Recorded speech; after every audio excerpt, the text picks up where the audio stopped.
नमस्कार, आप सभी का आज के सत्संग में स्वागत है। ये सत्संग एक अच्छा अवसर है हम सबको आपस में जुड़ने का और यहाँ पर हम आध्यात्मिक विषयों पर बात करते हैं। तो यदि किसी का कोई सुझाव है, कोई विचार है तो उसको व्यक्त कर सकते हैं, अपने आप को अनम्यूट करके या फिर लिख करके अपना संदेश भेज सकते हैं। तो कुछ प्रश्न आए थे, वहीं से शुरुआत करेंगे। तो बहुत ज़्यादा प्रश्न नहीं है, तो मैं पहला जो प्रश्न है उस पे थोड़ा समय व्यतीत करते हैं कि व्यक्ति में आनंद बोधि ने पूछा है कि व्यक्ति में व्यक्ति होने का ज्ञान कहाँ से आया? मतलब मैंने स्वयं को व्यक्ति क्यों मान लिया है? तो इसका उत्तर तो बहुत सरल है। एक एक लाइन में उत्तर दिया जा सकता है कि कोई कारण नहीं है, पर इसको आज थोड़ा और गहराई में समझते हैं।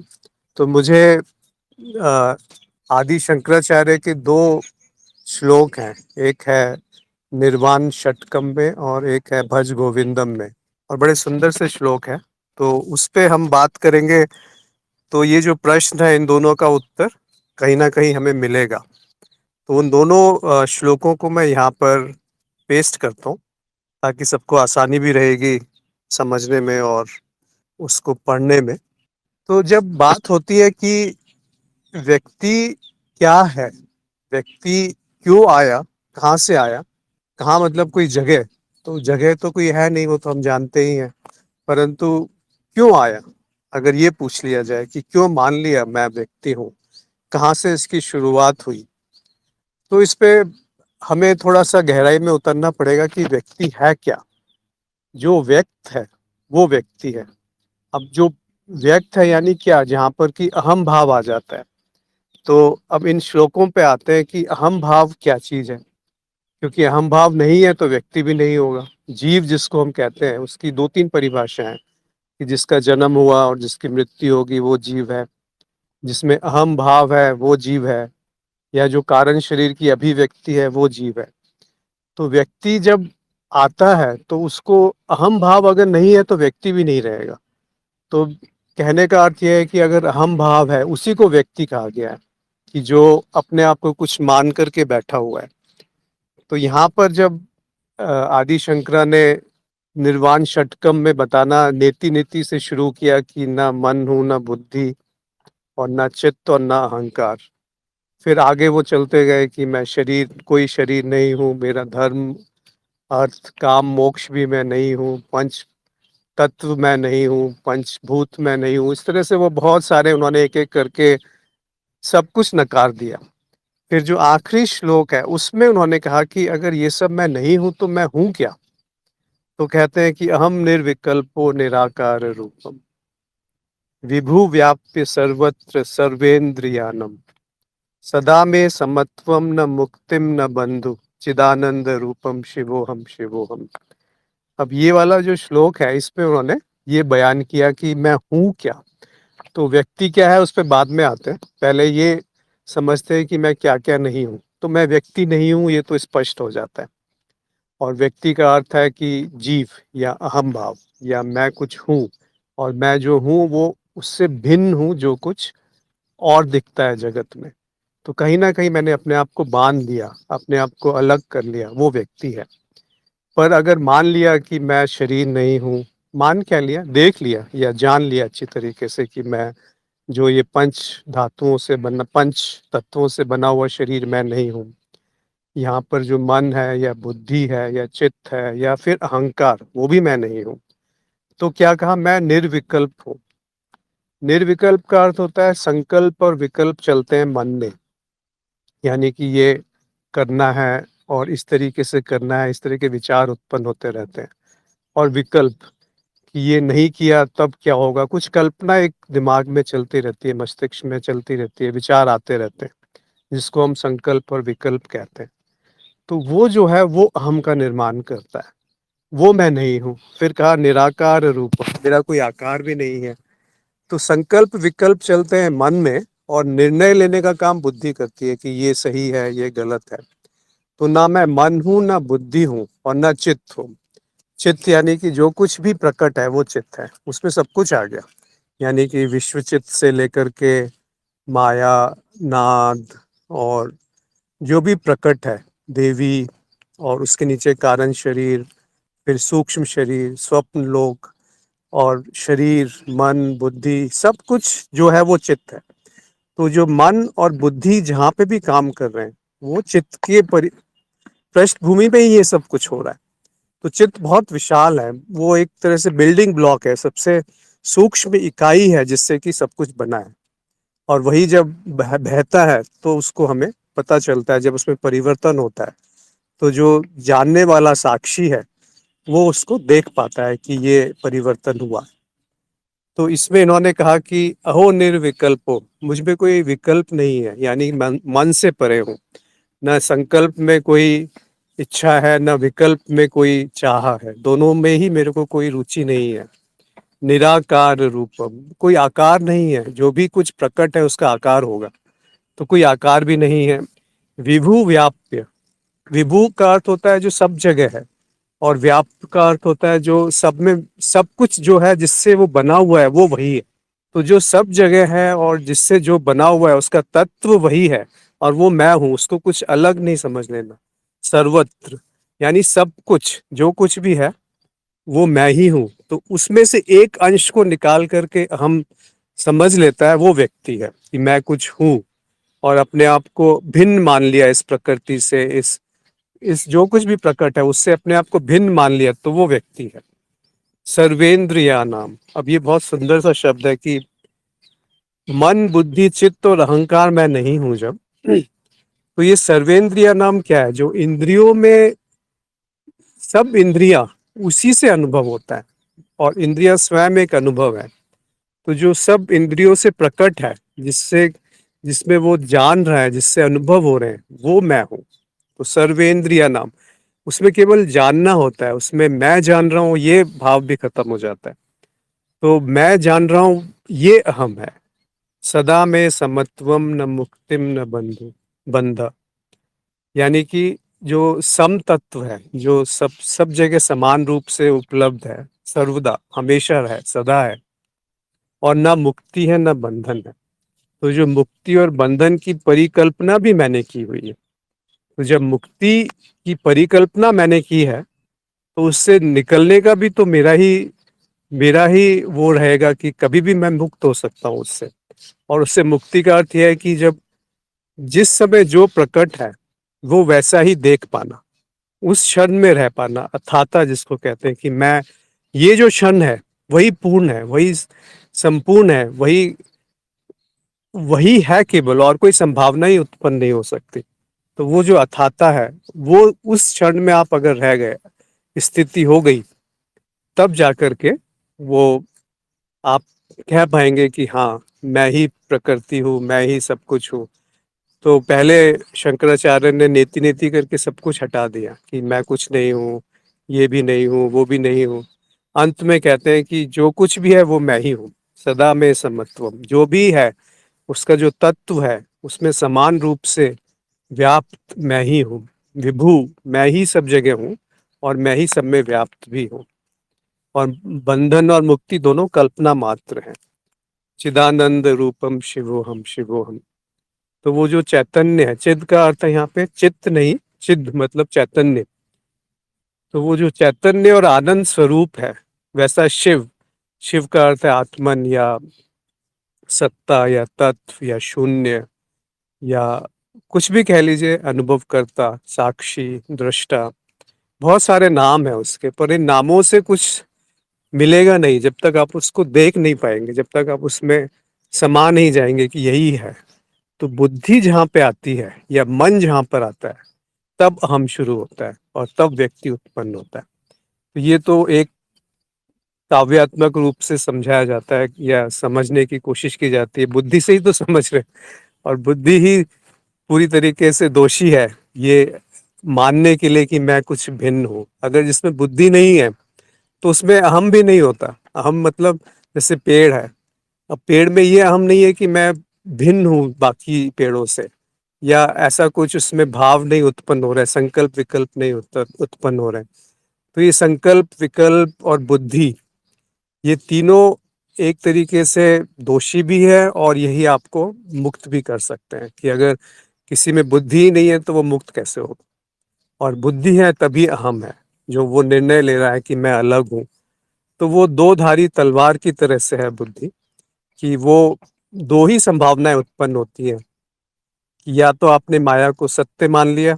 माया को सत्य मानने का अर्थ है कि उसमें आप एक तरीके से उससे लिप्त हो गए, उससे तादाद में हो गया, उससे आप एक अटैचमेंट हो गया कि मैं ये हूँ। वो व्यक्ति का जन्म होता है। तो चिदानंद रूपम शिवोहम शिवोहम, मैं शिव हूँ या मैं आत्मन हूँ, मैं अनंत हूँ, मैं चैतन्य हूँ। इस तरीके से उन्होंने बताया अंत में कि है क्या ये सब कुछ। और जो प्रश्न था कि व्यक्ति का ज्ञान कहाँ से आया, और उसको भी आते हैं, पर व्यक्ति को अगर हम जानना चाहेंगे कि व्यक्ति है क्या, तो उसमें फिर एक भज गोविंदम का श्लोक है कि कस्त्वम को हम कुत आयात कामे जननी को में तात इति परिभाव है सर्वम असारम विश्वम तत्व स्वप्न विचारम। ये जो आत्म विचार है या आत्म अन्वेषण है, या जो सेल्फ इंक्वायरी जिसको हम बोलते हैं, ये कैसे किसमें उत्पन्न होती है? कौन इसको करना चाहता है कि व्यक्ति क्या है, कौन है, क्यों आया है? इस तरीके जो प्रश्न उत्पन्न होते हैं, ये किस बुद्धि में उत्पन्न हो सकते हैं? थोड़ा इस पे मनन कीजिएगा। सब लोग तो ये नहीं सोचते। किसी को क्या पड़ी है? संकल्प, विकल्प, सुख, दुख, इच्छा पूर्ति, और इन्हीं सब में जीवन निकल जाता है साधारणतः लोगों का। तो किसको पड़ी है ये जानने की कि मैं क्या हूँ, कौन हूँ, कहाँ से आया हूँ? कस्त्वम को हम कुत आयत, मैं कहाँ से आया हूँ, मैं कौन हूँ, मैं क्या हूँ? ये जानना जब शुरू होता है तब अध्यात्म की शुरुआत होती है। इसीलिए ये ज्ञान मार्ग को अंतिम मार्ग कहा गया है, क्योंकि ये अंतिम है जहाँ पर आप अपने बारे में कुछ सोचने का प्रयास करना शुरू करते हैं कि मैं क्या हूँ, व्यक्ति क्या है, ये संसार क्या है। ज्यादातर तीन ही प्रश्न आएंगे कि जगत क्या है, ईश्वर क्या है, और मैं क्या हूँ, या ये जीव क्या है। ये तीन जो प्रश्न है, ये मौलिक प्रश्न है, मूल प्रश्न है कि जगत का स्वरूप क्या है। तो उसी को हमने माया का ज्ञान कहा। मैं क्या हूँ? तो मन, बुद्धि, चित्त, अहंकार, ये जीव जो है उसको ज्यादातर लोग मैं समझते हैं। तो वो इंक्वायरी शुरू हो गई, एक अन्वेषण, एक अनुसंधान शुरू हो गया कि क्या है, और वो बेचैन कर देता है उसको जब तक इसके उत्तर नहीं मिले। और तीसरा है कि ईश्वर क्या है। अब ईश्वर को ज्ञान मार्ग पे विश्वचित्त कहा गया। तो जो कुछ भी है वो कौन सी शक्ति है, आप ईश्वर ना कहें, उसको शक्ति कह लें, परमात्मा कह लें, या साक्षी कह लें, शिव कह लें, कुछ भी कह लें। अलग अलग मार्गों पे अलग अलग नाम दे दिए गए उसको, या सत्य चित्त आनंद उसके एक तरीके से अभिव्यक्ति बता दी गई। तो ये जब प्रश्न उठने शुरू होते हैं तब ये पूरी की पूरी विचार एक तरीके से चलने लगते हैं, जो व्यक्ति को थोड़ा सा बेचैन करते हैं कि ये सब क्या हो रहा है, ये सब ऐसा क्यों है कि जो सुख है वो भी ज्यादा देर नहीं टिकते, और सुख के बाद दुख आते हैं। और जब मैं अपने में स्थित रहता हूँ तो सुख दुख दोनों को आते जाते देखते हुए भी मैं उससे निर्लिप्त सा रहता हूँ। तो ये जब विचार आने शुरू होते हैं तब जाकर के ये आत्मान्वेषण शुरू होता है कि कस्त्वम को अहम कुत आयत कामै जननी को मैं ताता, मेरी माता कौन है, मेरे पिता कौन है।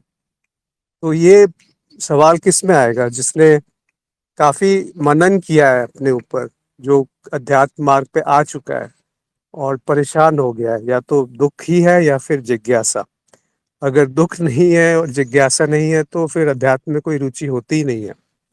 तो जब दुख होते हैं और जिज्ञासा होती है तो ये दोनों ही अहम का एक तरीके से प्रेरक भी हैं, एक तरीके से उसके चिन्ह हैं कि जब दुख है तो अहम है, अगर मैं नहीं है तो हम दुख भी नहीं होगा, और जब मैं है तभी जिज्ञासा उत्पन्न होगी।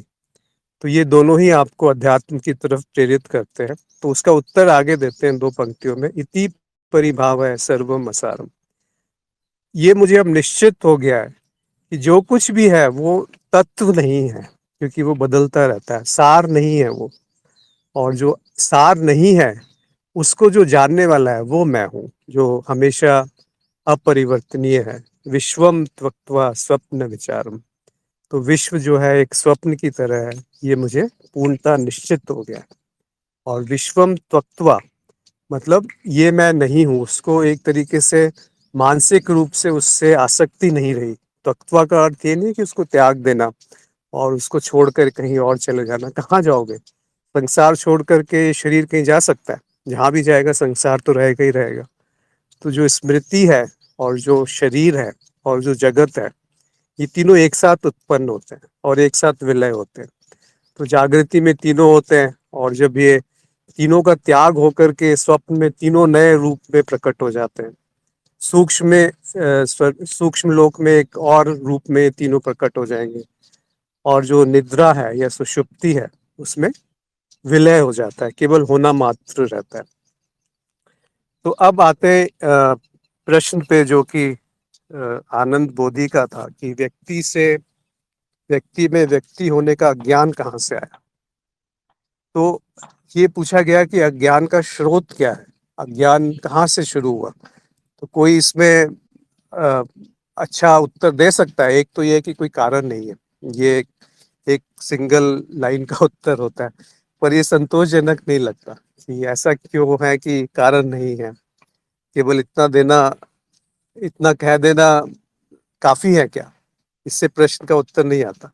तो कोई अपने यहाँ पे विचार रखना चाहे, कोई मत हो कहीं पे, कोई सिद्धांत या कोई ऐसा पथ है, कोई मार्ग है जहाँ पर इसका उत्तर मिला हो किसी को संतोषजनक रूप से, तो वो बता सकते हैं। क्योंकि मैं कह दूं कि कारण नहीं है तो वो मान लेना भी एक तरीके से अर्ध सत्य हो गया। कि कैसे कह दिया कि कारण नहीं है? अगर कारण नहीं है तो व्यक्ति होने का कुछ तो कारण होना चाहिए ना। ऐसे तो इसको कोई अपने विचार रखें ताकि और इस पे चर्चा की जाए। सामाजिक मतारोपण, देखिए सामाजिक मतारोपण सही है, पर फिर वही पूछा जाएगा कि समाज का कारण क्या है, क्यों मतारोपण हुआ, कैसे वो विलक्षण सी प्रतिभा उत्पन्न हुई जिसमें कि ये मतारोपण किया जा सके, क्यों स्वाभाविक रूप से लोग समझ बैठते हैं कि ये मैं हूँ। जैसे एक जानवर है, वो भी वो भी एक, हम तो उसमें भी होता है कि अपने आप को बचा के रखना है और अपना कुछ अपनी रक्षा करनी है, वो सबसे एक अहम वृत्ति उसमें होती है। फिर खाना भी वो खाते हैं और भोगों में लगे रहते हैं और एक समाज में वो भी रहते हैं। तो महेंद्र ने कहा कारण और प्रभाव अनंत है। बहुत सुंदर, ये भी एक बहुत अच्छा उत्तर है कि आप एक कारण नहीं कह सकते, क्योंकि कुछ भी घटना घटती है तो उसमें अनंत कारण होते हैं। जैसे एक शब्द, एक वाक्य मैं कह रहा हूँ अभी यहाँ से और उसको आप सुन रहे हैं, तो इसके अनंत कारण है। क्या अनंत कारण है कि जन्म हुआ किसी का, फिर उसके अंदर इस तरह की बुद्धि उत्पन्न हुई, किसी से वो मिला, कुछ सीखा समाज से, कुछ सच माना, कुछ मनन किया, फिर कुछ टेक्नोलॉजी है और उस कारण से फिर वो पता नहीं कौन सी तरंगों के माध्यम से आप तक पहुंच रहा है। और वो जो पहुंचता है उसको कोई सुना जा रहा है, तो एक प्रक्रिया है, तो अनंत से कारण है। और वैसे ही एक छोटी सी घटना के अनंत प्रभाव है। तो जिसके अनंत कारण है और अनंत प्रभाव है तो उसको कारण ही नहीं कहना ज्यादा उचित है, क्योंकि एक कारण नहीं कह सकते कि ये इस कारणवश ऐसा हुआ। दिव्य कांति ने कहा द्वैत में स्वयं को व्यक्ति मानकर ही जाना जाता है, जिया जाता है। हाँ, ये तो आपने सही कहा दिव्य कांति जी ने, कि द्वैत है तो व्यक्ति भी रहेगा और अपने आप को आप व्यवहारिक रूप से जब तक कुछ मानेंगे नहीं तब तक उसमें आपका जीवन यापन संभव नहीं रहेगा, जीवन नहीं चल पाएगा। तो द्वैत में ऐसे ही जिया जाता है। पर प्रश्न यह है कि अज्ञान का कारण क्या है, मूल कारण क्या है अज्ञान का। अज्ञान और अविद्या और माया, उसको एक ही तरीके से आप समझ सकते हैं कि माया में दो शक्तियां होती हैं, एक है आवरण और एक है प्रक्षेपण। तो आवरण का अर्थ होता है वो ढक लेती है जो सत्य है, और दूसरी शक्ति होती है माया में प्रक्षेपण की, वो कुछ और प्रकट करती है, उसको वैसा दिखाती है जो कि सत्य नहीं है। तो इस तरीके से आप देखते हैं कि माया जो है वो कारण है किसी भी अज्ञान का। तो इसीलिए माया को कारण समझ लिया जाता है। फिर कोई पूछेगा माया का कारण क्या है, तो अभी वहां पे भी आते हैं। तो रमाकांत ने कहा सारे रूप चित्त निर्मित है। हाँ जी, हाँ, ये भी बहुत सही है कि एक पर ये एक अवधारणा है रमाकांत जी की चित्त जो हम कहते हैं ये सारा का सारा एक मॉडल बनाया हुआ है, जिसमें कि वो बहुत बहुत सटीक मॉडल है। उससे सारे के सारे प्रश्न मिल जाते हैं, प्रश्नों के उत्तर मिल जाते हैं बुद्धि को। तो बुद्धि मान लेती है कि हाँ ऐसी कुछ नाद रचनाएं हैं जो कि चित्त जिसको कहा गया, और उसकी अनेक परतें हैं, और उन परतों में अनेक जो परत एक के बाद एक विकास क्रम और पतन चलता रहता है, और उसमें संभावनाएं उत्पन्न है। पर ये भी एक मॉडल ही है अंत में। तो आपको केवल अनुभव है और अनुभव करता है, या साक्षी है और माया है, यही दो सत्य प्रतीत होंगे आप जब गहराई में उतरना चाहेंगे। तो रमाकांत जी ने भी कहा कोई कारण नहीं है, बिल्कुल सही है आपका उत्तर। ममता ने कहा अज्ञान जैसा कोई शब्द नहीं है, अज्ञान शब्द ही ज्ञान ही है। ये थोड़ा गूढ़ हो गया कि जो आप अज्ञान कह रहे हो वो भी तो गलत ज्ञान है, मतलब बुद्धि में कहीं ना कहीं संचित है वो किसी तरीके से कि आपने गलत संबंध बना लिए, उसी को अज्ञान कहा है, जो तदात्म हम कहते हैं। तो जो अहम भाव है इस पे अब थोड़ा सा गहराई में उतरना शुरू करते हैं। तो आनंद बोधि ने कहा है कि व्यक्ति भाव जंतु में नहीं, वो भी जी रहे हैं। व्यक्ति भाव कुछ होता नहीं है आनंद बोधि। अगर आप थोड़ा सा इसमें मनन कीजिए कि व्यक्ति है क्या चीज। अहम भाव बोलना ज्यादा उचित रहता है। तो अहम भाव तो जीव में भी होता है, यानी कि सब जंतुओं में होता है। जो पशु हैं उनमें भी अहम भाव होता है, वो अपने आप की रक्षा कर रहे हैं तो वो अहम भाव हो गया। वो कुछ भोग रहे हैं, खाना खा रहे हैं, कुछ संरक्षण कर रहे हैं, प्रजनन कर रहे हैं। अब प्रेम भी रहता है उनके अंदर, उसकी अभिव्यक्ति भी होती है। ये सब अहम भाव के बिना संभव नहीं है। तो मन, बुद्धि, चित्त और अहंकार, ये चार जो हैं बहुत आप कोई भी समझ सकता है कि ये जो चार सूक्ष्म रूप हैं उन्हीं को व्यक्ति कहा जाता है। कि मन है, मन होना आवश्यक है, उसमें बुद्धि होनी आवश्यक है, और चित्त यानी स्मृति आवश्यक है, और अंत में अहंकार। तो ये जो अहंकार है इसको हम कहते हैं व्यक्ति, कि मैं हूं, मेरा होना मात्र। तो जैसा अभी हमने दो श्लोकों में सुना कि ना बंधन, ना मेरा बंधन है, ना मैं मुक्त हूं, और सर्व इंद्रिया नाम, मतलब कि जो इंद्रियों में प्रकट हो रहा है। तो जैसे ही कुछ इंद्रियों से ज्ञान प्राप्त हुआ, उस ज्ञान के मिलते ही ये एक भाव आ जाता है कि ये मुझे समझ में आ गया, ये मैंने जान लिया, इसका मुझे ज्ञान हुआ है, ये है अहम। तो समझ होना मात्र काफी है।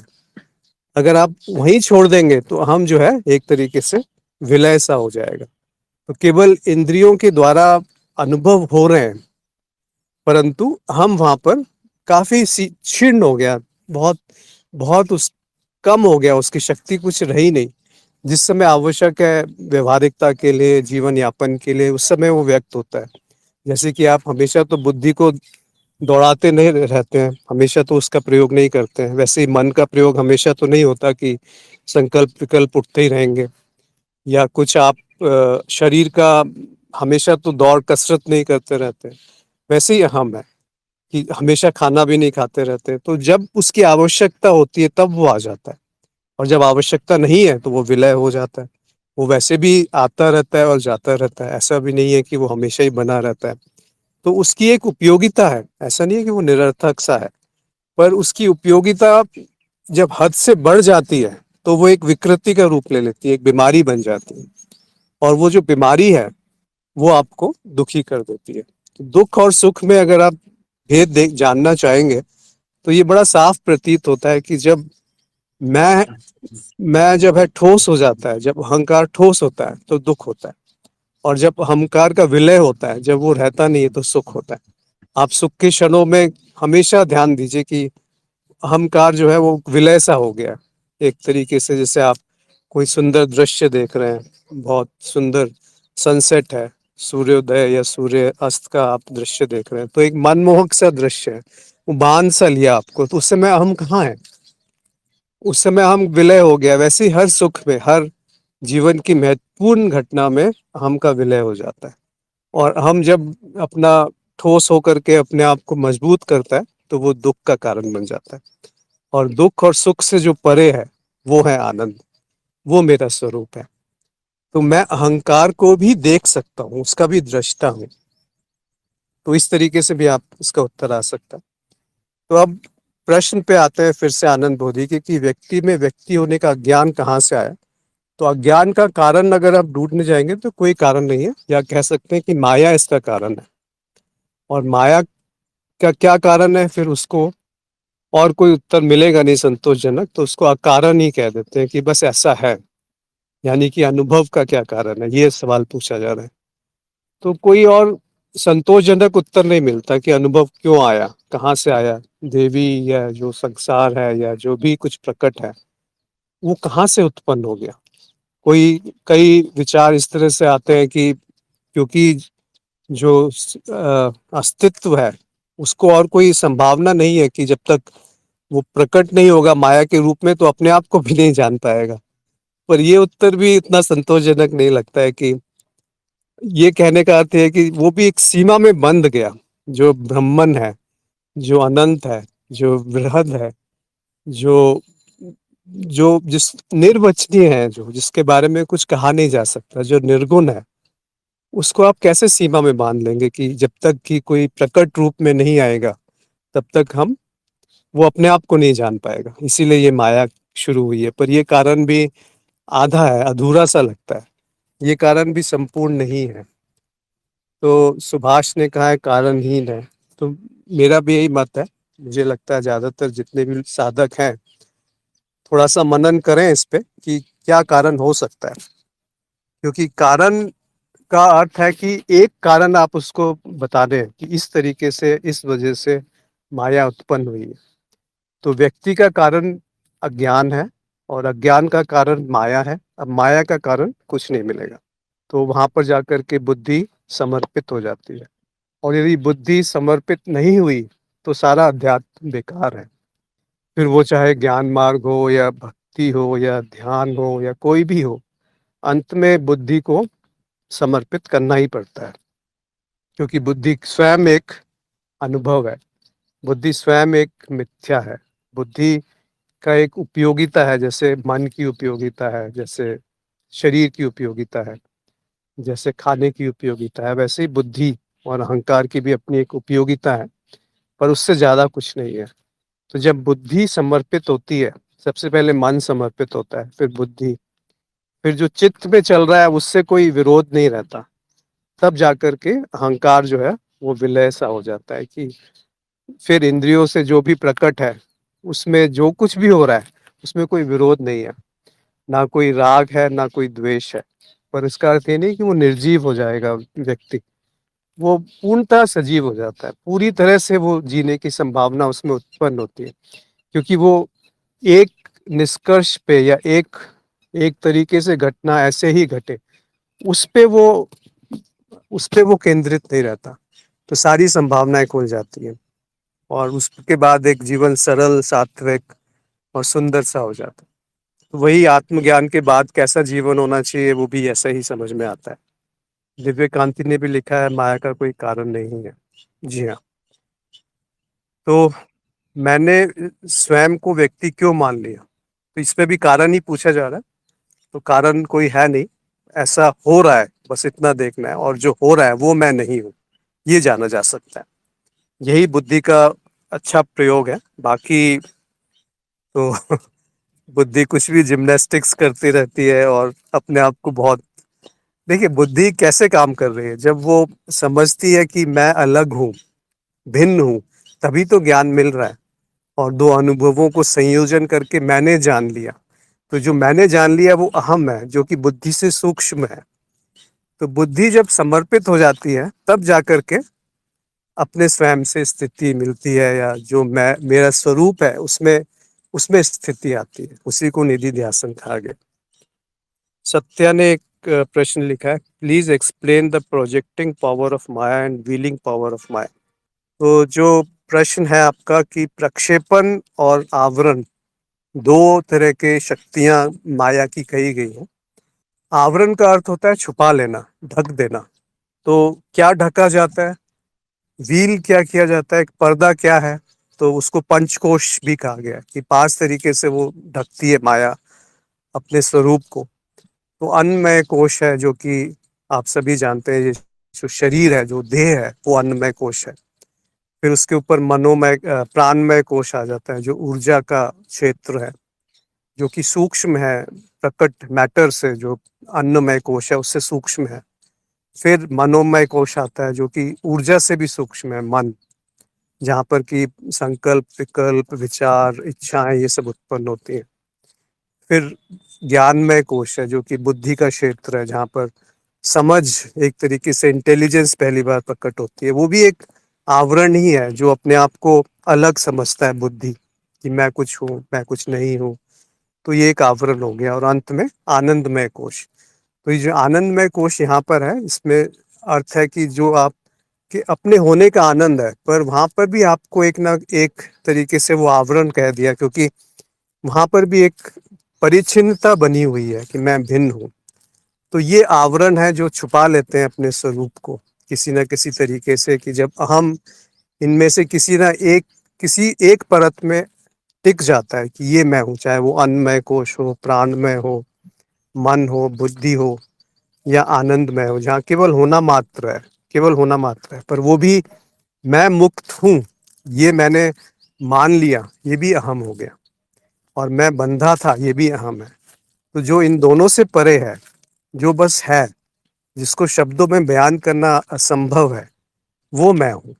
तो माया जो है वो ये इस तरह से छुपा लेती है जो सत्य है उसको, जो जो आत्मन है, जो साक्षी है, जो शिव है, जो सुंदर है, जो चैतन्य है, जो सब कुछ जान रहा है, जो इस क्षण है, जो अभी प्रकट है, जो अभी निर्लिप्त है, उसको जब छुपाती है तो उसको आवरण कहते हैं या व्हीलिंग पावर कहते हैं।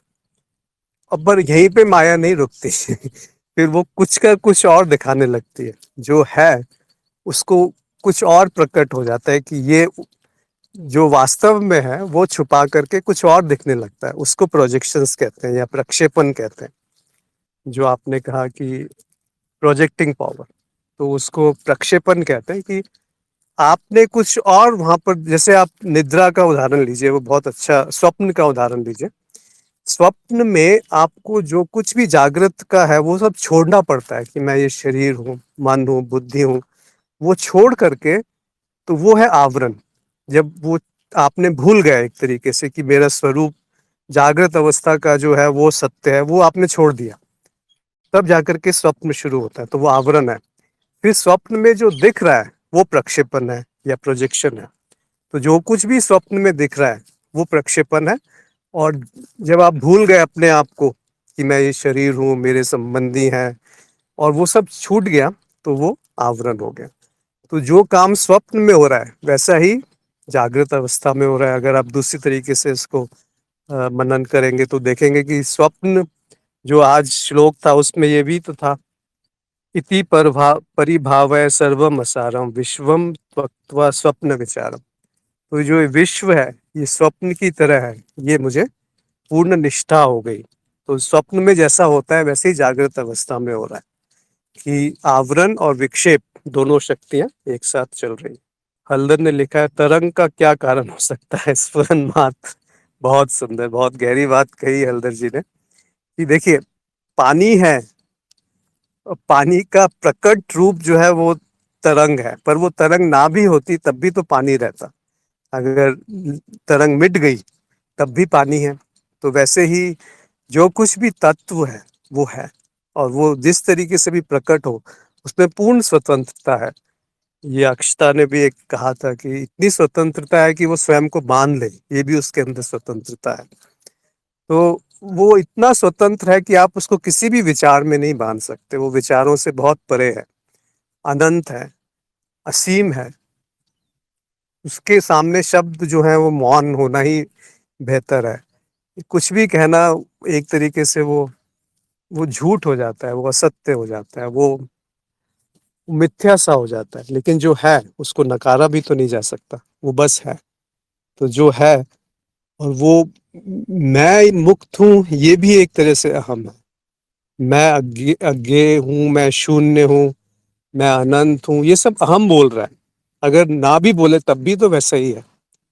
तो मैं बंधन में हूँ, ये भी अहम है, मैं मुक्त हूँ, ये भी अहम है, मैंने समझ लिया, ये भी अहम है, और मैं ना समझ हूँ, ये भी अहम है।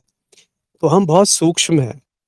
वो जो होना मात्र है, उसमें ये विचार का भी वो साक्षी है कि ये इस तरह से चल रहे हैं विचार, जो कि बहुत सूक्ष्म रूप से आप देख सकते हैं कि जो है, जो अभी सुन रहा है, अभी जो सुन रहा है, वो अनंत है, वो आत्मन है, वो साक्षी है, वो बोध है। अभी जो शांत है वो भी बोध है, अभी जो कल्पना में व्यस्त है वो भी बोध है और अभी जो मुक्त है वो भी बोध है, अभी जो बंधा हुआ है वो भी बोध है। क्या इन सब के पीछे बोध हटा दें तो कुछ रहेगा? तो ये जो शांति है ये भी बोध है, और जो अभाव का साक्षी है वो भी बोध है। तो केवल चैतन्य मात्र है, केवल शून्यता है और अनेकों संभावनाएं हैं। अब स्वप्न में कोई भी संभावना उत्पन्न हो सकती है, वैसे ही जागृत में कोई भी संभावना उत्पन्न हो सकती है। आपको केवल खाली करना है, अपने आप को खाली हो जाना है, रिक्त हो जाना है, और उस खालीपन से जो निकलेगा वो पूर्णता है। वही एम्प्टीनेस जो है वही पूर्ण है, वही वही शून्य है। शून्य का अर्थ ये नहीं कि सब कुछ का अभाव हो गया। शून्य का अर्थ है कि जो है उसको जाना नहीं जा सकता, और वो जो है वही पूर्ण है। तो अगर आपने अपने आप को विचारों से, मन, बुद्धि, चित्त, अहंकार सबसे मुक्त कर लिया, तो जो खालीपन है उसमें आनंद स्फुरित होगा, प्रफुल्लित होगा, एक तरीके से उत्पन्न होगा, और वही मैं हूँ, वही आप है, वही तत्व है। तो हल्दर का बहुत अच्छा विचार है। फिर शुगन ने कहा है, माया का कारण है जीव का कर्म, कर्तापन तभी खत्म होते हैं जब स्वयं का ज्ञान हो। 84 लाख योनियां इसीलिए बनाई गई हैं। सुगन जी देखिए, 84 लाख जो योनियां हैं वो किसी ने गिनी तो है नहीं, वो लिखा है, तो उस पर विश्वास करना ना करना एक मत हो सकता है। पर उससे छोड़ दीजिए, उससे क्या अंतर पड़ता है, 84 लाख हो या 84 करोड़ हो, अनंत संभावनाएं हैं। जो भी, वही अभी हम बात कर रहे थे कि अनंत संभावनाएं हैं इस सृष्टि में, इस प्रकृति में, और वो कुछ भी हो सकता है। उसमें ऐसा नहीं है कि वो आप बांध नहीं सकते उसको, आप बुद्धि में नहीं बांध सकते। सबसे बड़ी गलती यही है मनुष्य की कि वो सब कुछ, जब तक कुछ समझ नहीं जाए तब तक उसको संतुष्टि नहीं मिलती, तब तक वो चैन से नहीं बैठ सकता, उसको हर एक चीज का उत्तर चाहिए। और ये एक ऐसी चीज है जहाँ पे उत्तर मिल नहीं सकता, निरुत्तर होना ज्यादा अच्छा है। तो आप, दो ही तरीके इसीलिए बताए गए, एक ही तरीका है, दो भी नहीं है, कि जो नकारात्मक रूप से ये मैं नहीं हूँ, ये मैं नहीं हूँ, उसको छोड़ दीजिए। तो जो बच गया वो आप हैं। तो उसमें माया का कारण है जीव के का कर्तापन या कर्म। ये आपने सही कहा कि जब स्वयं का ज्ञान होता है तब जाकर के ये दिखने लगता है कि जो कर्म है वो भी मेरे नहीं है। कर्मों से मुक्ति नहीं होती है, कर्महीनता आ जाती है, और वो कर्महीनता पहले से ही है, ये पता चल जाएगा। क्योंकि कर्म और फल का जो नियम है, वो तो एक नियम बना दिया, एक लॉ बना दिया उसको, कि जैसे कर्म है वैसे फल आएंगे। अब ये बहुत मुश्किल से समझ में आता है कि कर्म का नियम कैसे काम कर रहा है, कौन है उसको चलाने वाला।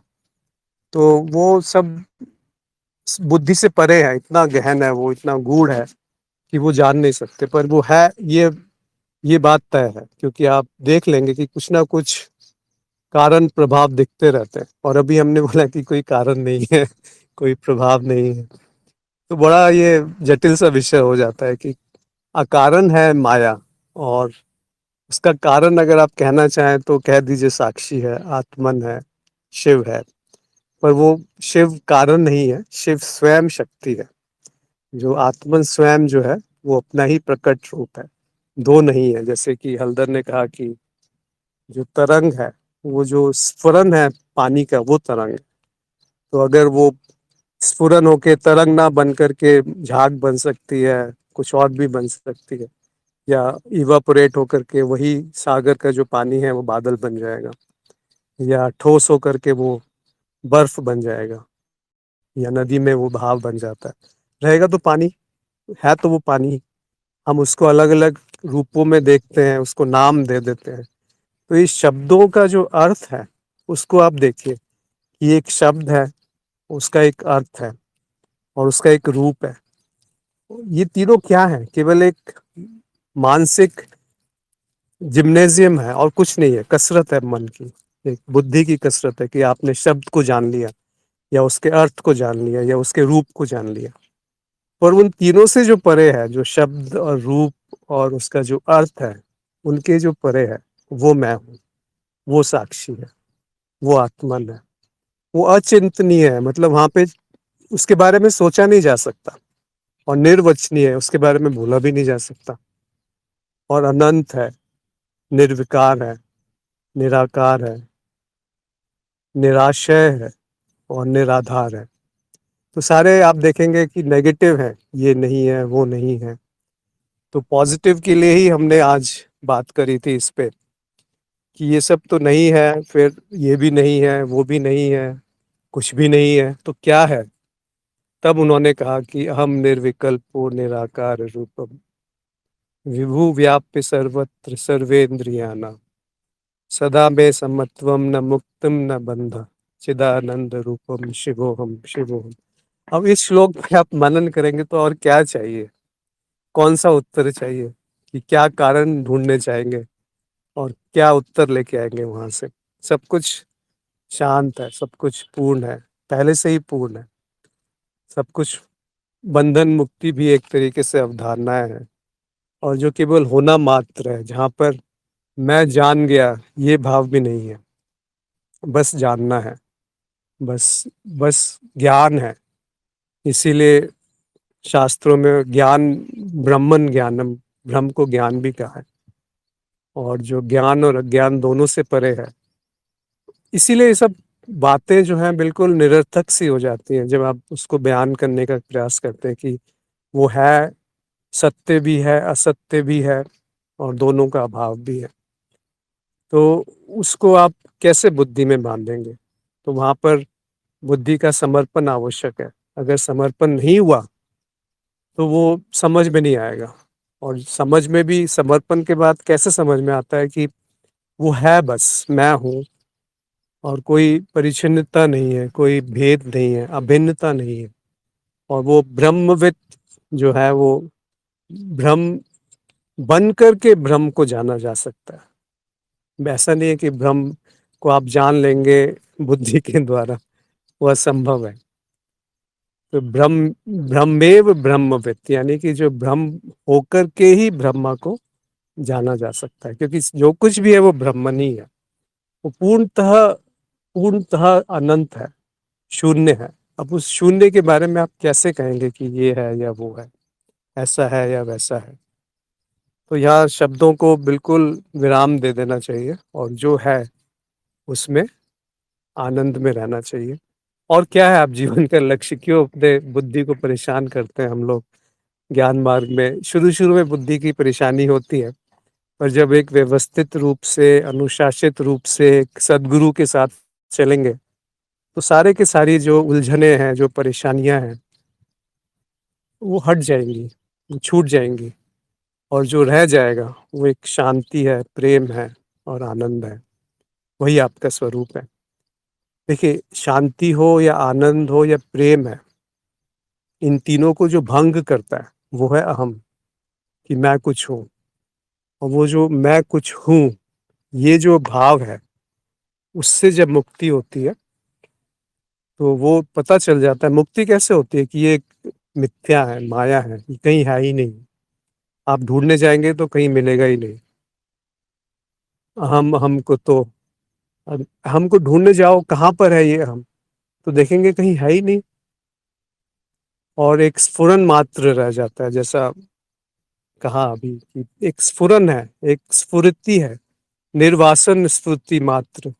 मतलब कोई इच्छा नहीं है उसमें, पर फिर भी स्फुरन है। इसीलिए अकारण कह दिया उसको। रमाकांत ने भी स्फुरन के बारे में लिखा है कि ये स्फुरन सूक्ष्म अहंकार एक जैसा लगता है।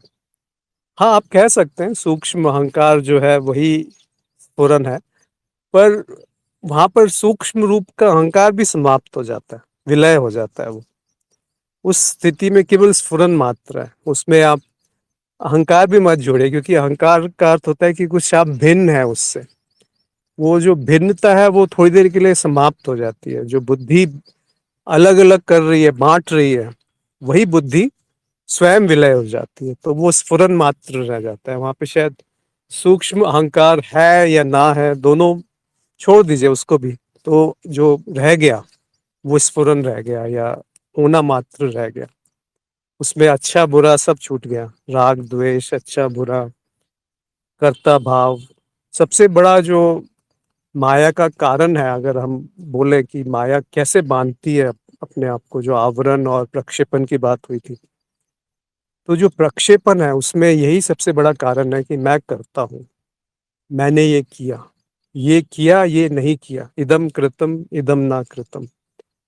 इस द्वंद से जब मुक्त हो जाते हैं कि ये किया, ये नहीं किया, ऐसा करना चाहिए था, ऐसा नहीं करना चाहिए था, या ये करूंगा या ये नहीं करूंगा, ये जो तीन तरह के आप भाव आते हैं कि जो पीछे का भूतकाल में ये किया या नहीं किया, ये अच्छा किया तो गर्व हो गया, और ये गलत किया तो ग्लानि हो गई, या भविष्य में ऐसा करूंगा या नहीं करूंगा तो चिंता हो गई कि ऐसा करने से कहीं ऐसा ना हो जाए। और इस समय जो कर्ता भाव है कि ये सब द्वंद जब छूट गया, संकल्प विकल्प जिसको मन कहा गया, जब ये छूट गया, तब जो रहा वो स्फुरन है। वो कर्ता भाव ही आपको बांधता है हर एक जगह, और कर्ता भाव आने के लिए अहम आवश्यक है कि मैं कुछ हूं, तभी तो ये भाव आएगा कि मैंने ये किया। पर जब आप गहराई से जांचेंगे इसको, तो देखते हैं कि जो कर्ता भाव है ये हमेशा घटना होने के बाद आता है। क्या ये संभव है कि घटना घटने से पहले मैं बोल दूं कि ये मैंने किया? तो वो तो असंभव है। हल्दर ने कहा स्फुरन को अहम नहीं कह सकते, ये अहम से पहले है। अब इस आगे नहीं कह सकते। मेरा भी यही मत है जो हल्दर ने कहा कि स्फुरन जो है वो अहम का भी साक्षी है। अहम जो है वो बेशक आप कितना भी उसको बारीक कर लीजिए, फिर भी वो रहेगा। और वो स्फुरन जो है, या जो होना मात्र है, उसमें मैं हूं ये वृत्ति भी समाप्त हो जाती है, केवल होना मात्र रह जाता है। वही है सर्वेंद्रिया नाम, यानी कि जो इंद्रियों के माध्यम से जो कुछ भी है, बस वो है। और कुछ है क्या? अगर आप व्यक्ति की बात करते हैं, तो एक इंद्रियों का समूह है, एक संग्रह है इंद्रियों का। तो वहां पर जाकर के बुद्धि शांत हो जाती है। रमाकांत ने लिखा है कि अहम को अनुभवकर्ता पर स्थित होते ही, हाँ, ये प्रक्रिया भी जो है वो एक तरीके से कृत्य नहीं है ये कि हमको हम अनुभवकर्ता पे स्थापित करना है या स्थित करना है। वो भी एक कृत्य हो जाएगा, एक साधना हो जाएगी, एक प्रयास हो जाएगा, एक प्रयत्न हो जाएगा। देखिए, चार तरह के लोग होते हैं। कई लोग होते हैं जो बोलते हैं कि ये तो पहले से ही मैं ब्राह्मण हूँ, अहम ब्रह्मस्मि, और ये मान करके छोड़ देते हैं। दूसरे हैं, उसको एक प्रक्रिया बना लेते हैं कि मैं ब्रह्म हूँ, उसके लिए मुझे कैसे प्रयास करके वहां पहुंचना है। तीसरे हैं जिनको इससे कुछ पड़ी ही नहीं है कि कौन ब्राह्मण और कौन प्रयास, कैसी साधना, जो सुख है एक बार जीवन मिला है उसी में ऐश करो, मजे करो, आराम करो, सुख सारे भोग भोगो। और चौथे वो हैं जो इसको वास्तव में समझ पाते हैं कि क्या है ये, जहाँ पर कि समर्पण आ जाता है। तो समर्पण में और कृपा से ये केवल तभी संभव है जब गुरु है। तो जो आपने कहा कि अहम को अनुभवकर्ता पर स्थित होते ही ये स्फुरन होता है, तो वो जो अहम है वो स्थित नहीं होता। हम एक तरीके से उस समय विलय सा हो जाता है कि जिस समय वो अहम की आवश्यकता है व्यवहारिकता में, जीवन यापन में, उत्तरजीविता के लिए, तब वो प्रकट हुआ। और तब भी ये आभास रहा कि ये जो अहम है ये पूर्णतः एक मिथ्या के रूप में प्रकट है। मैं अलग हूँ, ये अहम है। तो जब मैं अलग नहीं हूँ और मैं ही स्वयं सब कुछ हूँ, जो कुछ भी है वो मैं ही हूँ, तो वही प्रेम है, वही शांति है, वही आनंद है। तो अहम को अनुभवकर्ता पर स्थित करने की जो प्रक्रिया है, तो वो कोई प्रक्रिया नहीं है, वो स्वाभाविक रूप से होता है जब अहम ये जान लेता है कि जो अहम है वो स्वयं है ही नहीं कहीं। तो जो बचा वो अनुभवकर्ता ही बचेगा, साक्षी ही बचेगा। मीरा ने लिखा है कि जैसे समुद्र का पानी वातावरण के प्रभाव से बर्फ हो गया और हमने कहा कि मैं हूँ, और फिर वापस वातावरण के प्रभाव से वो पानी में मिल गया। सब हो रहा है, ये कह सकते हैं। बहुत अच्छा उदाहरण है मीरा आपका कि पानी जो है वो बर्फ हो जाता है कभी, और कभी वही बर्फ गल के पानी हो जाती है, कभी भाप हो जाती है। तो ये सब चल रहा है, इसमें कोई कारण नहीं है, कोई इसका कारण नहीं है कि इस कारण से ऐसा हो रहा है। रमाकांत ने कहा अनुभवकर्ता पर हम विलीन। जी हाँ, अनुभवकर्ता जब है तो वहां पर हम भी विलीन हो गया। एक दो प्रश्न और छूट गए थे, उसको थोड़ा जल्दी से ले लेते हैं। कृष्ण प्रिया ने कहा कि सब इच्छाएं विश्वचित की हैं, मेरी नहीं। इच्छाएं तो बहुत आती हैं, कुछ शुद्ध कुछ अशुद्ध। क्या ये सभी इच्छाएं विश्वचित की हैं? हाँ, आपका सही कहना है, सारी इच्छाएं विश्वचित की हैं, मेरी इच्छा कोई नहीं होती। जो ये मैं है कहने वाला कि मेरी इच्छा है, वही तो अहम है। वही अभी हमने चर्चा करी कि जो मैं कह रहा है वही झूठ है सबसे बड़ा, वही सबसे बड़ा कारण है। अगर हम कारण प्रभाव ढूंढना चाहें इस पूरी सृष्टि के में जो दुख है उसका, ये इच्छा मेरी नहीं है, ये अपरोक्ष अनुभव कैसे हो? ये तो आप हर क्षण अनुभव कर सकते हैं कि वो इच्छा आपकी कैसे हो गई।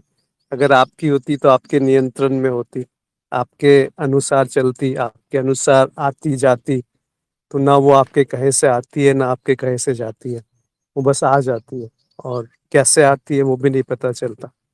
तो वो आपकी नहीं है, और अपरोक्ष अनुभव यही है कि वो आपके नियंत्रण में नहीं है, इसीलिए आपकी नहीं है। कहाँ से उत्पन्न हो रही है, कैसे उत्पन्न हो रही है, क्यों उत्पन्न हो रही है, ये सब प्रायोगिक विषय हैं। अगर आपकी बुद्धि शांत हो गई धीरे धीरे करके, तो जो प्रकट होगा वहां पर आप सूक्ष्म रूप में या उसके कारण शरीर तक पहुंच सकते हैं। तब जाकर के आपको पता चलेगा कि वो कहाँ से उत्पन्न हो रही हैं और मेरी क्यों नहीं है।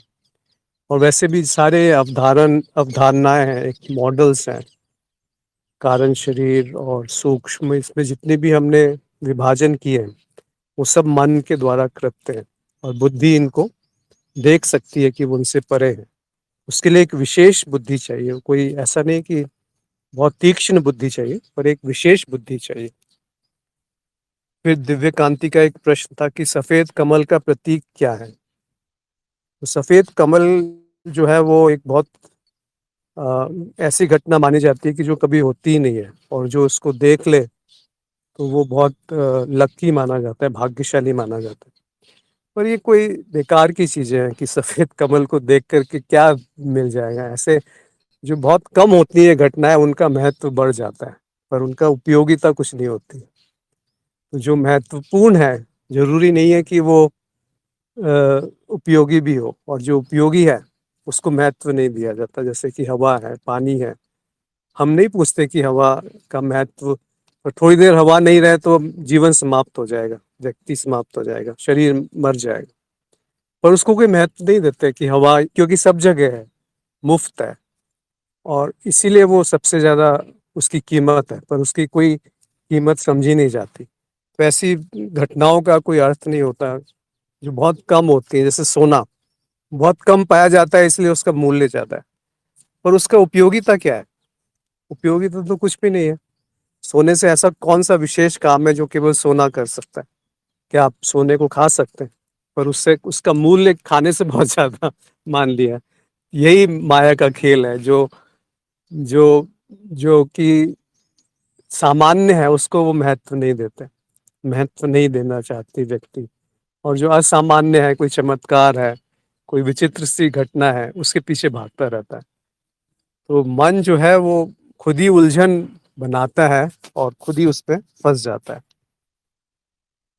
तो मुझे लगता है काफी, किसी को कुछ अपने विचार व्यक्त करने हैं जो आज हमने बात करी, या कोई किसी विषय पे बात करना चाहते हैं, किसी और अन्य विषय पे जो इससे संबंधित नहीं है जो आज बातचीत हुई, चर्चा हुई, क्योंकि एक ही बात है और बात क्या करेंगे? कितनी बार दोहराएंगे कि तुम अनंत हो, तुम पूर्ण हो, तुम और मैं जो है ये भेद है ही नहीं। सारे भेद जो है वो मिथ्या मात्र हैं, माया का खेल है, एक लीला चल रही है। तो इस लीला में डूब जाना है, तृप्त हो जाना है, मस्त हो जाना है। होना भी नहीं है, वो है ही वैसा। होना भी छोड़ देना चाहिए, जो छोड़ने वाला है उसको भी छोड़ देना चाहिए। तो एक एक कदम पीछे हटता जाना चाहिए। जैसे जगत से आप पीछे हटे, फिर शरीर पे आ गए, फिर उसमें जो संवेदना है उससे पीछे हट जाए एक कदम, फिर उन संवेदनाओं से हट करके आप सांस पे आ गए, फिर किसी ध्वनि पे आ गए या कल्पना में आ गए, विचार में आ गए, फिर वो भी छोड़ दें। तो जो बचेगा वो ध्यान है। और जिस समय भी आप कोई भी चीज ध्यान पूर्वक करेंगे तो वहां समर्पण हो जाता है। तो समर्पण ही अंत है और समर्पण ही शुरुआत है अध्यात्म की। समर्पण ही भक्ति की शुरुआत है, भक्ति का अंत है। समर्पण ही ज्ञान की शुरुआत है, ज्ञान का अंत है। जब तक समर्पण नहीं है, जब तक श्रद्धा नहीं है, तो ज्ञान कैसे होगा? गुरु पे ही विश्वास नहीं है तो कैसे आपको ज्ञान होगा? और गुरु पे विश्वास है तो वही विश्वास श्रद्धा में परिवर्तित हो जाता है, जब उसकी सारी बातें सत्य प्रतीत होती हैं, जब सत्य प्रायोगिक रूप से आप उसको जांच लेते हैं, तो वो श्रद्धा में परिवर्तित हो जाता है। और वो श्रद्धा ही समर्पण में परिवर्तित हो जाती है, जहाँ संकल्प भी निरर्थक है। तो जो समर्पण है उसमें संकल्प भी नहीं रहता। वो ऐसा समर्पण होता है जहाँ पर कुछ भी हो जाए उसमें वो स्वीकार है, वही प्रेम है। महिपाल सिंह जी ने कहा है कि ध्यान नहीं लगता तो कैसे लगाएं। इस पे अगले सत्संग में विस्तार से चर्चा करेंगे कि ध्यान है क्या और कैसे लगाया जा सकता है और कौन है ध्यान करने वाला। तो ध्यान का जो सरल सा अर्थ है कि बाकी जगह से आप हटा करके अपने चित्त को, मन को एक जगह एकाग्र कर लेना, वो धारणा है। और वो धारणा जब उसमें सब कुछ समाहित हो जाता है तो उसको ध्यान कहते हैं या समावेशी ध्यान कहते हैं। तो एक अनन्य ध्यान होता है कि आप बाकी जगह से हटा करके एक जगह पे केंद्रित कर दें मन को, वो हो गया अनन्य ध्यान, जो कि आप बैठकर कर सकते हैं या कुछ भी करते हैं आप, उसमें जगह ध्यान रहता है। जैसे आप गाड़ी चला रहे हैं तो वहाँ पे ध्यान है, केंद्रित है उस जगह पे। आप खाना खा रहे हैं तो भी खाने पे ध्यान है। अगर खाने पे ध्यान नहीं है और पिक्चर देखते समय आप चिप्स खा लेते हैं तो आपको पता चलेगा अरे चिप्स खत्म हो गए और मैंने खाए क्या, आपको ये भी पता नहीं चलेगा। तो ध्यान नहीं था उस खाने में। तो जब खाने में ध्यान होता है तो वहीं पे आप रहते हैं, उसी जगह आप रहते हैं। तो ध्यान वो है जब बाकी जगह से हटा करके एक जगह एकाग्र हो जाना। इस पे अगले सत्संग में विस्तार से बात करेंगे। महेंद्र ने कहा है झड़त दशहु दिस मोती। ये थोड़ा आप समझा दीजिए मुझे इसका अर्थ। आपने शायद रामायण की चौपाई कहीं से बोली है। संजीव ने कहा है कभी कभी मुझे लगता है कि जागते हुए भी कुछ निद्रा में हूँ, क्या यह निद्रा की कमी से ये तो कहना बड़ा मुश्किल है मुझे कि किस वजह से ये है। देखिए, निद्रा और स्वप्न को आप थोड़ा भेद कीजिए। निद्रा का अर्थ होता है कि जहाँ पे स्वप्न का भी अभाव है, सुषुप्ति जिसको कहते हैं, केवल अभाव का आप साक्षी है, वो निद्रा है। तो वो तो संभव नहीं है जो आपने कहा कि कभी कभी मुझे लगता है कि जागते हुए भी कुछ निद्रा में हो। तो निद्रा जो है वो आधार है स्वप्न की और जागृति की और सूक्ष्म की। तो निद्रा हर क्षण मौजूद है, इसीलिए विष्णु को सोते हुए या लेटे हुए दिखाया हुआ है।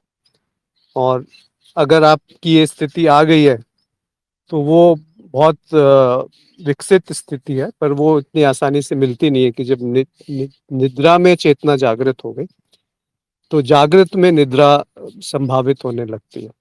पर ये हो सकता है कि आप सही तरह से सोए नहीं तो थोड़ा थोड़ा सा सोनापन रह गया, उसी को आप ये कह रहे हैं। अंजलि ने कहा है दिवा स्वप्न डे ड्रीमिंग। जयदीप ने कहा है कि इसके लिए आपकी दिनचर्या गुरुजी को जाननी पड़ेगी जी हाँ, देखिए, बहुत सारे कारण हो सकते हैं कि आप सही तरह से सोए नहीं, तो दिन में नींद आ रही है, तो उसको निद्रा नहीं कहते, पर जो उसको सॉरी चेतना नहीं कहते। तो जागते हुए भी मैं निद्रा में हूँ, तो वो निद्रा की कमी के कारण हो सकता है। महेंद्र ने लिखा है, चारों ओर मोती बरस रहे हैं, तूफान में भी शांति है। तूफान में भी शांति है तो समझ में आ गया, चारों तरफ मोती बरस रहे हैं, मतलब आपका कहने का अर्थ ये है कि हर तरीके से आप एक तरीके से आनंद में हैं। ना आपको मोतियों से कुछ प्रेम है, चाहे मोती मिले या ना मिले, चाहे घोड़ा मिले या कभी हाथी मिले या कभी पैदल चलना है, तीनों ही स्थिति में मैं निर्लिप्त हूँ, आनंद में हूँ। तो मुझे लगता है यहाँ पर हम आज का सत्संग समाप्त करते हैं, और किसी को कुछ कहना है तो अवश्य कहें। और आप सभी का जुड़ने के लिए बहुत बहुत आभार। एक साथ सत्संग एक माध्यम है वो जानने के लिए कि जो आप पहले से हैं, तो वो थोड़ा आसान सा हो जाता है, थोड़ा सरल हो जाता है कि मैं क्या हूँ, उस स्वरूप में डूब जाते हैं। थोड़ी देर के लिए सब कुछ भूल से जाते हैं कि हाँ, ये जो मेरी परेशानी थी। वैसे तो अध्यात्म में आप इतना स्थिर हो जाएंगे तो परेशानी परेशानी नहीं लगेगी, कोई परेशानी जैसा कुछ है ऐसा भी महसूस नहीं होगा, बस होनापन रह जाएगा, एक एक तरीके का आनंद और एक स्वरूप में स्थिति हो जाती है। तो आप सभी का बहुत बहुत धन्यवाद आज के सत्संग में जुड़ने के लिए। नमस्कार। अगले हफ्ते फिर से मिलेंगे।